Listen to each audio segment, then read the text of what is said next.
Salut tout le monde, voici les nouveautés gaming de la semaine. On commence avec la mise à jour de Street Fighter V qui est arrivée le 1er juillet.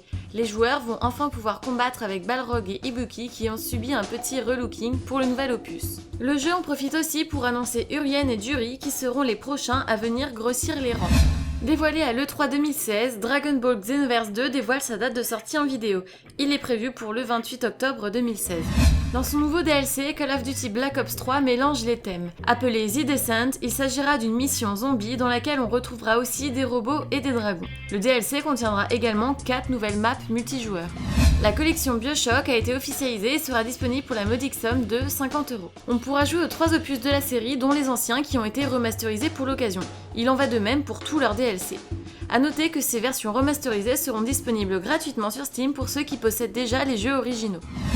C'est une semaine chargée pour Overwatch qui a enfin ouvert ses parties compétitives. On a aussi appris que Torbjorn est en passe d'être nerfé sur console.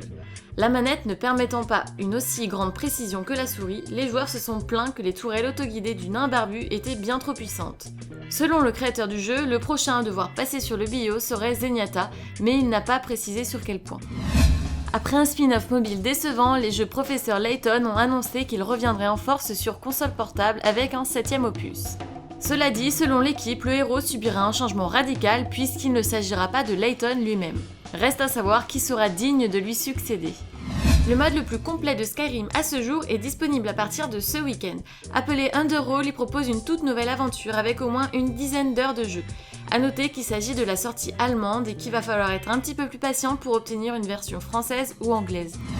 Après le jeu original et l'aventure Telltale, Minecraft reviendra le 24 mai 2019 avec un film. Aucune info n'a été dévoilée quant au scénario, mais il profitera certainement de la vague créée par Warcraft et le prochain Assassin's Creed. Et pour tous les fans de Final Fantasy, le jeu de société Final Fantasy VII Monopoly est bien réel et il sortira en 2017.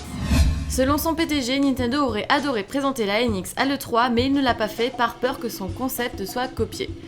Alors que la production de masse de la console est encore en préparation, il semblerait que le mystère ne soit pas près de s'éclaircir. C'est la fin de ce débrief, merci à tous de l'avoir regardé, j'espère qu'il vous a plu et on se retrouve la semaine prochaine pour d'autres infos.